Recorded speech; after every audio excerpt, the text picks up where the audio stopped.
네, 안녕하세요. 저는 법무법인 화우에서 근무하는 강성훈 변호사입니다. 이같이 귀한 자리에서 발표할 수 있게 되어 기쁘게 생각하고 있습니다. 아무쪼록 제 발표가 해외 진출을 고민하시거나 진행하시는 데 조금이나마 도움이 됐으면 하는 바람입니다. 협회에서 요청하신 주제가 국내 기업의 해외 진출 시 계약서 작성, 협상 등 과정에서의 고려사항이어서 이를 설명드리면서 기밀유지 협약 체결에 대해서도 간략히 말씀드리도록 하겠습니다. 제게 할당된 시간이 25분이어서 상세한 말씀을 드리기는 어렵고 이 자리에서는 부족하지만 개략적인 설명을 드리도록 하겠습니다. 말씀드릴 순서는 먼저 해외 진출의 유형에 대해서 간단히 말씀드리고 다음으로 해외 지분 투자, 특히 전략적 투자의 일반적인 절차를 말씀드리면서 단계별 고려사항에 대해서 설명드리겠습니다.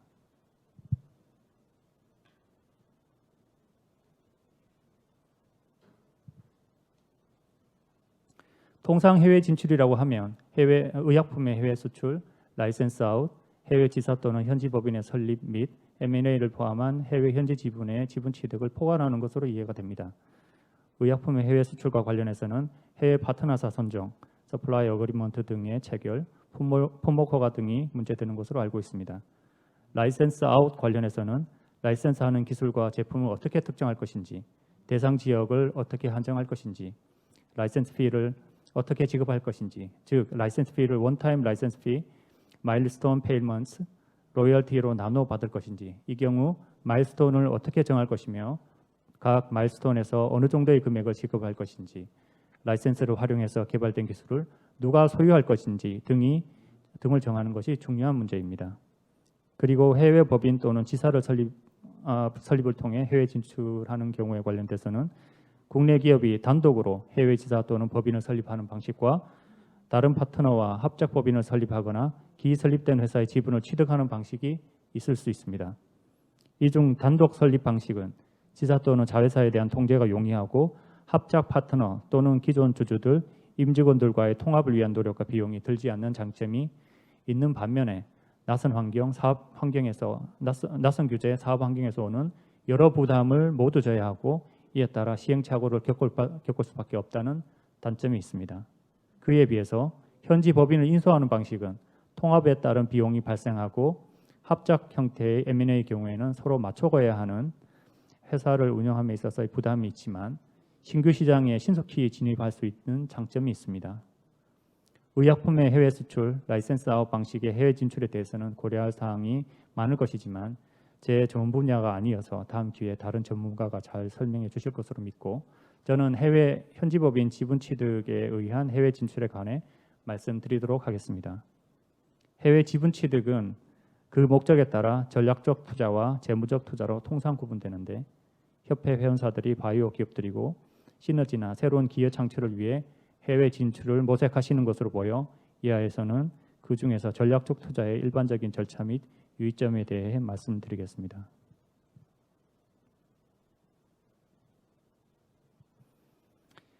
해외 법인에 대한 전략적 투자는 통상 타겟 기업에 대한 조사 및 매도 의향 확인, NDA 또는 Confidentiality Agreement 체결, 거래 구조 설정, MOU 또는 텀 시세 체결, 법률 및 회계 실사 밸류에이션 진행, 투자에 대한 이사회 결의, 공시, 외국환 거래 신고, 주식 매매 계약, 신주인수 계약 등 본계약의 체결, 거래 종결의 순서로 진행됩니다. 이러한 진행 순서는 MOU 또는 텀 시상의 거래 주요 조건에 대해 구속력이 없는 경우를 전제한 것입니다. 만약 MOU 또는 텀 시상의 주요 조건에 대해 구속력이 있는 경우에는 MOU 또는 텀 시는 그 명칭에도 불구하고 계약과 다르지 않기 때문에 그러한 MOU 또는 텀 시 체결 전에 이사회 결의가 있어야 하고 공시 의무를 부담하는 기업의 경우에는 체결 시 공시도 하여야 합니다. 이어서 말씀드린 절차 중 주요한 것들에 대해 좀 더 상세히 말씀드리도록 하겠습니다. 타겟 회사에 대한 기초적인 조사를 마치고 매도 의향을 확인하였다면 순차적으로 이어질 거래 협상, MOU 등의 체결을 위해 먼저 상호 교환되는 정보 및 자료를 비밀로 유지한다는 취지의 Non-Disclosure Agreement 또는 Confidentiality Agreement를 체결하게 됩니다. NDA는 일반적으로 당사자 일방이 가진 NDA 양식을 활용해서 상대방이 그 내용에 대해 수정 의견을 주어 합의하는 방식으로 체결됩니다. 그리고 통상 비밀 정보의 범위, 비밀 유지 의무와 그 예외 사유, 비밀 유지 계약이 종료되는 경우에 비밀 정보의 처리, 비밀 유지 기간, 준거법과 분쟁 해결 방법을 그 내용으로 합니다. NDA는 보통 보편적으로 사용되는 양식을 사용하기 때문에 체결 시 검토할 사항이 많지 않지만 양식이 모두 동일하지 않고 또한 거래 우위에 있는 업체들은 자신에게 유리한 조항들을 두는 경우가 있기 때문에 통상적이겠거니 하고 체결하는 것은 위험할 수 있습니다. NDA 검토 및 체결 시 유의점으로는 우선 귀사가 상대방에게 제공할 비밀 정보 사항 및 그 형식이 NDA상의 Confidential Information 정의에 포함되는지 확인할 필요가 있습니다. 비밀 정보에 포함될 것으로 생각하고 제공했는데 정의에 포함되지 않는 경우가 있습니다.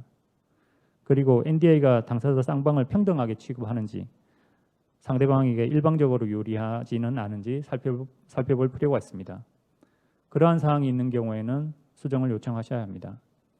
또한 상장회사 등 공시 의무를 부담하는 경우에는 거래소, 공정위 규정 등에 따른 공시가 비밀 유지 의무 예외로 규정되어 있는지 확인하셔야 합니다. 그리고 귀사가 제공하는 정보 또는 상대방으로부터 제공받을 정보를 이용하는 주체 및 방식이 비밀 유지 의무 예외로 되어 있는지 확인해야 합니다. 상대방이 제3자에게 정보를 제공하여 이를 확인하도록 하는 경우에는 제3자에게 동일한 비밀 유지 의무를 부과하도록 하고 그 위반에 대해 상대방도 함께 책임을 지도록 규정할 필요가 있습니다. NDA에 따른 비밀 유지 의무 기간에 대해서는 상대방으로부터 제공받는 비밀 정보의 성격에 따라서 그 기간이 과도하지 않은지 검토할 필요가 있습니다. 기술의 진보 속도에 따라서 기술의 진보 속도가 빨라서 1년 또는 2년이면 비밀 유지 필요성이 없게 되는 경우에도 비밀 유지 기간을 3년에서 5년으로 정하는 경우가 있기 때문에 이 점을 살펴보셔야 하겠습니다. 그리고 준거법과 분쟁 해결 방법도 정하셔야 합니다. 준거법을 대한민국 법률, 분쟁 해결 방법을 대한민국 법원으로 하는 것이 국내 기업에게 가장 유리하겠지만 이것이 받아들여지는 경우는 드물고 통상은 해외 현지법을 준거법으로 하고 분쟁 해결 방법을 제3국에서의 중재로 정하는 것이 일반적입니다.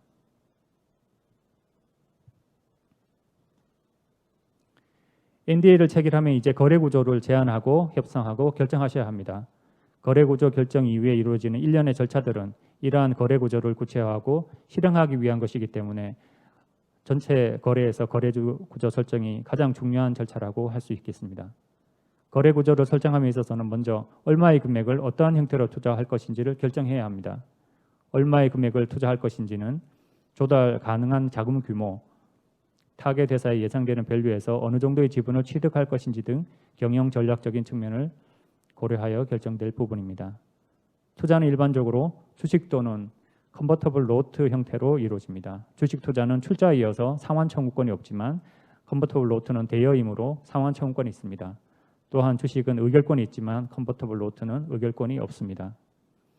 주식 투자는 신주, 구주 또는 신주와 구주가 혼합된 형태로 진행될 수 있는데 어떠한 형태로 할 것인지는 투자금을 누구에게 줄 것인지, 즉 타겟 회사에 납입하여 운영 자금에 사용하도록 할 것인지 아니면 기존 주주가 가진 주식을 매수하는 대가로 지급할 것인지에 따라 결정할 사항입니다. 신주를 투자하게 되면 기존 주주들은 그대로 남게 되기 때문에 기존 주주들과 공동 경영하는 형태의 투자가 될 것이고 반면 구주 투자를 하게 되면 기존 주주가 퇴출되거나 지배력이 약화될 것이기 때문에 경우에 따라서는 단독 경영이 가능하게 됩니다. 하지만 구주 투자의 경우에는 회사로 자금이 투입되지 않기 때문에 임상 등을 위해 자금이 필요한 경우에는 추가 투자가 필요할 수 있습니다. 컨버터블 노트는 우리나라의 약속금에 해당되는 프라미서리 노트에 전환권이 부착된 증권입니다. 우리나라에서는 전환사채가 통상적으로 활용되지만 미국 등에서는 그러한 전환사채가 익숙하지가 않습니다. 투자 방법과 관련하여 국내 회사가 타겟 회사가 발행한 주식 등을 직접 취득하는 경우가 가장 흔하고 일반적이긴 하지만 현지에 자회사를 설립한 후에 자회사로 하여금 취득해야 하는 경우가 있습니다. 이거는 이제 회계적인 사항을 고려해서일 것으로 생각이 됩니다. 투자 방법과 관련하여 드물게 사용되는 방법은 삼각합병 방식이 있습니다. 실제 이것을 활용한 사례가 있었고 이제 점점 나타나고 있는 상황입니다. 이는 국내 모회사가 해외 자회사의 주식을 발행해서 해외 자회사가 모회사 주식을 가지고 있는 상태에서 타격과 흡수 합병하면서 타격회사의 주주들에게 합병 대가로 모회사의 주식을 주는 방식입니다. 이러한 거래가 종결되면 그림에서 맨 오른쪽에 보시는 바와 같이 타겟은 자회사에 흡수 합병되어 소멸되게 되고 타겟의 주주들은 모회사의 주주가 됩니다. 이 방법은 국내 모회사 입장에서 현금 없이 타겟을 인수할 수 있는 장점이 있고 타겟의 주주들 입장에서는 국내 모회사가 상장사인 경우에는 국내 상장사의 주식을 갖게 되어 쉽게 엑시트를 할 수 있게 됩니다. 이러한 장점들이 있기 때문에 현금 없이 해외 법인을 인수하고자 하는 기업에서 활용해 볼 수 있는 방법입니다. 하지만 국내외 증권법, 세법 측면에서 복잡하게 고려할 사항들이 있기 때문에 이 점을 잘 따지셔야 할 것 같습니다. 투자 대가로 현금을 지급하는 것이 일반적이지만 삼각합병에서 보신 바와 같이 국내 기업의 주식이나 주식 관련 사채를 교부하는 경우도 있습니다. 국내 기업이 해외 법인의 지분 취득을 통해 전략적 목적을 달성하고 지배력을 설정 유지하기 위해서는 경영진을 지명할 수 있는 권한을 가질 필요가 있습니다. 타결회사가 여전히 기존 주주에 의해 운영되는 경우 회사의 주요 경영 사항에 대해서 동의권을 갖거나 회사로 하여금 주요 경영 사항에 대해 사전 통지 또는 협의를 하게 할 필요가 있습니다. 그리고 투자를 하는 만큼이나 투자금 회수 방안을 수립하고 계약서에 적절히 반영하는 것이 매우 중요합니다. 투자 계약서에 일반적으로 포함되는 엑싯 방안은 풋옵션, 콜옵션, 태글롱, 드래글롱, 적격 IPO 등입니다. 풋옵션은 일정한 사유가 발생하는 경우 옵션 상대방에게 주식 등을 매각할 수 있는 권리이고 콜옵션은 옵션 상대방의 주식 등을 매수할 수 있는 권리입니다. 태글롱은 다른 주주가 주식을 매각할 때 함께 매각할 수 있는 권리이고 드래글롱은 자신의 주식을 매각할 때 다른 주주의 주식을 같이 매각할 수 있는 권리입니다. 이 각각이 투자할 때 이제 엑시 방안으로 활용되는 것인데 계약서의 계약 거래 내용이라든가 거래 상대방과의 협의에 따라서 일부가 포함되기도 하고 또 다른 내용으로 포함되기도 합니다. 퀄리파이드 IPO는 투자자가 인정하는 시장에 투자자가 승인하는 방식으로 타겟 주식을 상장시키는 것을 말합니다. 미국 회사 같은 경우에는 나스닥을 선택할 수도 있고 아니면 미국 회사이긴 하지만 한국 코스닥을 이제 그 퀄리파이드 IPO의 시장으로 선택할 수도 있습니다. 최근 들어 미국 회사가 한국에 상장하는 경우가 많아지고 있기 때문에 이것도 충분히 고려해 볼 만한 옵션이라고 생각됩니다. 이러한 거래 구조에 대한 협의는 통상 당사자 일방이 자신의 니즈를 반영한 내용을 상대방한테 제안하고 상대방은 그에 대한 의견을 당사자에게 전달하는 식의 의견 교환이 수차례 있은 이후에 논의를 효율적으로 진행하기 위해서 화상 또는 대면 회의를 가지고 협상을 진행하는 식으로 진행이 됩니다.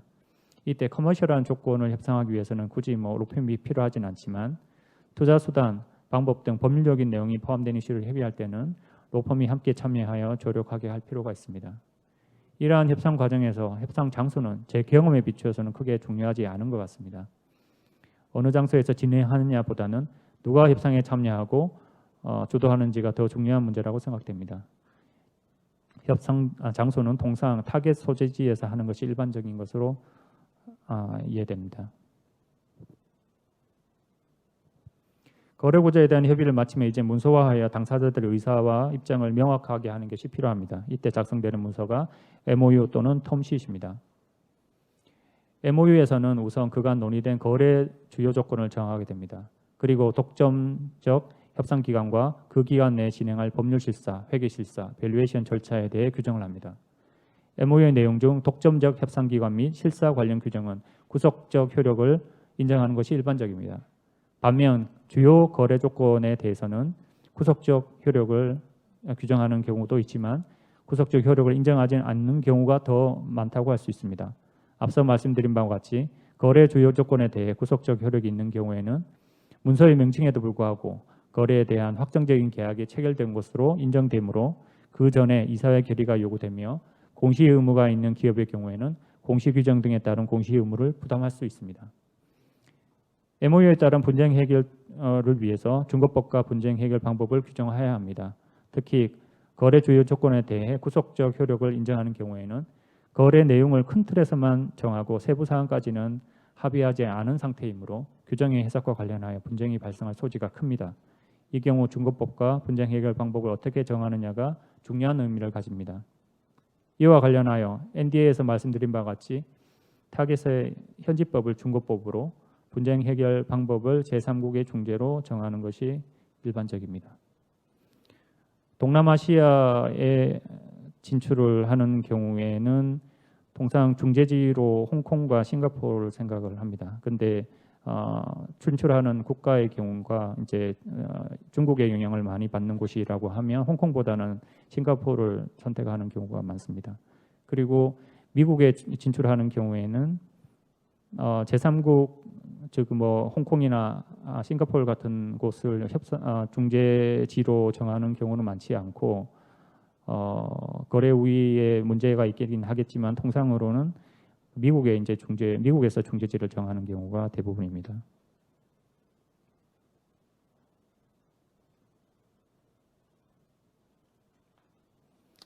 MOU가 체결되면 MOU가 정하는 바에 따라 타겟에 대한 법률 실사, 회계 실사 및 밸류에이션을 진행하게 됩니다. 법률 실사 및 회계 실사를 진행하는 목적은 타겟에 대한 법률적 회계적 리스크를 확인하고 투자 여부를 최종적으로 판단하거나 본계약 체결 또는 거래 종결 전에 이를 치유하도록 하는 데 있습니다. 먼저 법률 실사와 관련하여 말씀드리면 한국 로펌은 현지에 적법한 자격을 갖춘 사무소를 두고 있는 경우 외에는 현지법을 자문할 권한이 없습니다. 따라서 타겟에 대한 법률 실사는 현지 로펌을 별도로 선임하여 수행케 해야 합니다. 간혹 한국 로펌이 타겟에 대한 법률 실사를 하는 경우가 있는 것 같은데 적절하지 않습니다. 현재 로펌이 타겟에 대한 법률 실사를 수행하지만 통상 2단계에서도 한국 로펌이 필요하게 됩니다. 현지 로펌에 대해 거래 대응을 안내하고 중점을 두어 실사할 대상을 논의하며 실사 일정을 관리하고 실사 내용에 대해 현지 로펌과 협의하고 실사 결과를 고객께 전달하는 역할을 한국 로펌이 수행하기 때문입니다. 실사의 범위 및 정도는 투자하는 목적과 규모에 따라 달라집니다. 타겟의 경영권을 인수하는 정도의 투자인 경우에는 인수 이후 직접 경영을 맡아야 하므로 대체로 모든 사항에 대해 깊이 실사할 필요가 있지만 주요 주주가 되는 정도의 투자를 하는 경우에는 하이 레벨이나 미들 레벨 정도의 실사로 충분한 경우가 많습니다. 그리고 실사 대상은 전반에 걸치게 되지만 대체로 발행 주식, 주식 관련 사채, 스톡 옵션, 근로자에 대한 에퀴티 인센티브 플랜 등 투자 지분율에 영향을 미치는 사항, 주요 계약, 지적재산권 현황 등이 주요 실사 대상이라고 할 수 있습니다. 로펌과 자문계약, 인게이지먼트 레터를 체결할 때는 되도록 로펌이 수행할 업무 범위를 구체적으로 정하고 그에 대한 보수도 명확히 규정할 필요가 있습니다. 포괄적으로 정하는 경우에는 업무 범위에 포함되는지 여부에 대한 이견이 있을 수 있고 업무 범위에 해당되지 않는다고 판단되는 경우에는 별도의 보수를 청구받게 되기 때문입니다. 로펌이 법률 실사만을 담당하는 경우는 드물고 거래구조, 법률 실사, 본계약 체결 및 거래 종결 전 과정에서 자문을 제공하는 것이 일반적입니다. 이 경우 비용은 거래의 복잡성이나 소요되는 기간 등에 따라 크게 달라지지만 미국 로펌의 경우에는 15만 불 가량이 가장 낮은 수준으로 보입니다. 회계 실사는 현지 업무 경험이 있거나 네트워크에 있는 국내 회계법인이 수행하는 것이 일반적입니다. 왜냐하면 예를 들어서 이제 미국 같은 경우에는 이제 그 회계 기준이 우리나라와 다르기 때문에 그 현지 회계법인을 사용했을 경우에는 다시 이제 그 국내 모회사, 국내 회사의 회계 기준에 맞춰야 되는 불편함이 있기 때문에 국내 회계법인을 사용하는 것이 보통입니다.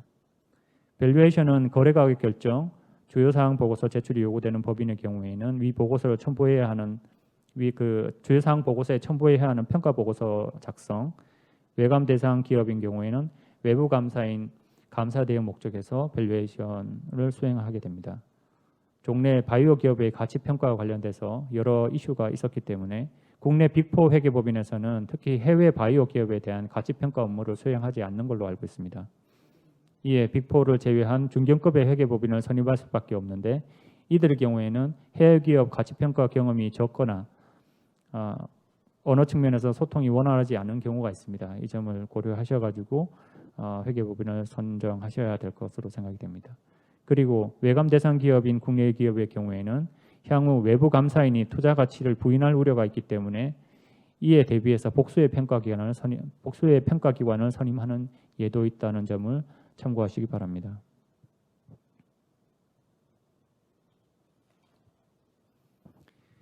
실사와 밸류에이션을 만족스럽게 진행을 하고 그다음에 본계약에 대해서 거래 상대방과 협의가 완료가 되면 이사회 결의를 통해 투자에 대한 확정적인 의사를 수립을 해야 합니다. 이 경우에 그 투자하는 방식에 따라서 투자 대가로 주식 등을 발행하는 경우에는 증권 발행 결의가 포함될 수가 있습니다. 이사회 결의를 할 때 투자에 대한 판단을 함에 있어서는 항상 이사들의 책임이 문제가 되고 그 상대방한테 이익을 주면서 회사에 손해를 끼치는 행위를 하는 경우에는 형사적으로 업무상 배임죄 성립 가능성도 존재합니다. 이 경우에 대법원에서 수립하고 있는 경영 판단의 원칙을 잠깐 소개를 해드리면 합리적으로 가능한 범위 내에서 수집한 정보를 근거로 해서 당해 기업이 처한 경제적 상황이나 그 행위로 인한 손해 발생과 이익 취득의 개연성 등의 재반 사정을 신중하게 검토하여야 하지 배임죄의 고의가 조각된다고 보고 있습니다. 이 얘기는 이제 최종적으로 손실을 보는 투자이다라고 하더라도 결정하는 당시에 수입할 수 있는 모든 정보를 가지고 신중하게 그 투자 판단을 했다고 그러면 업무상 배임죄가 성립하지 않는다는 취지입니다.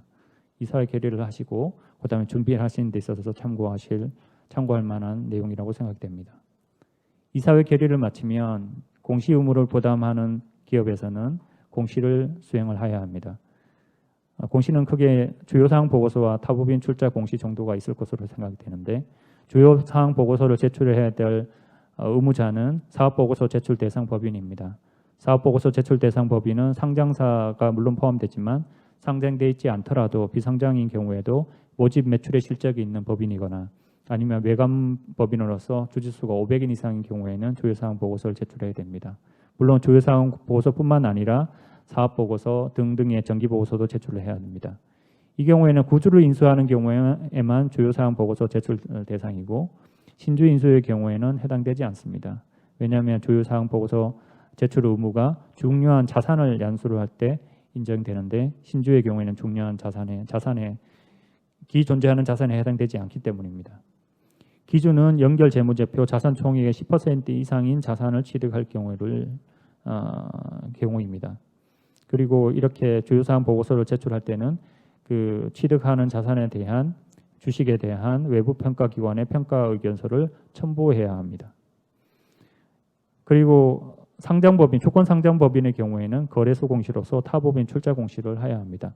유가시장에 상장된 법인의 경우에는 자기 자본의 5% 이상의 주식을 이상을 출자를 하는 경우에 공시를 해야 되고 코스닥 시장의 경우에는 자기 자본의 10% 이상인 경우에 공시를 해야 합니다.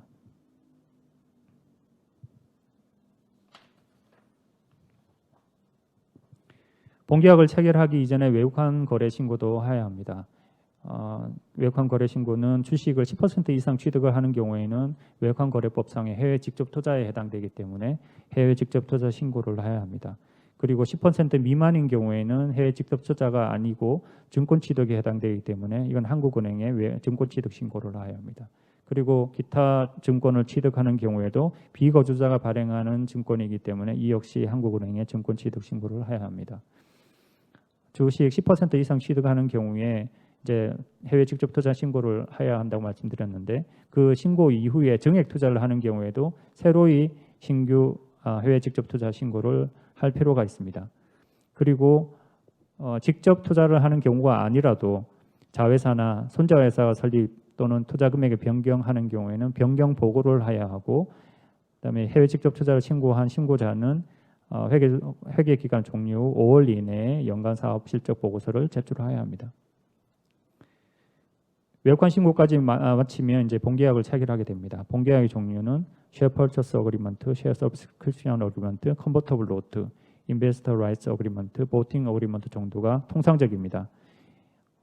그 Investor Rights Agreement가 생소할 수 있는데 이거는 이제 우리 주주간 계약에 체결된 사항들을 담는 계약이라고 생각하시면 되고 Voting Agreement는 우리가 지명하는 이사를 선임할 때 상대방의 의결권을 어떻게 행사해야 되는지 등등의 의결권 행사와 관련된 내용을 담고 있는 것이 그 주요한 내용입니다.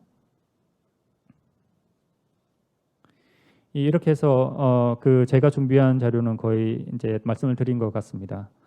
예. 그 부족하면 도움이 되셨으면 하는 바람이고, 혹시 뭐 더 추가로 궁금한 사항이 있으면 자료에 언급되어 있는 제 연락처로 연락 주시면 성실히 답변을 드리겠습니다. 네, 감사합니다.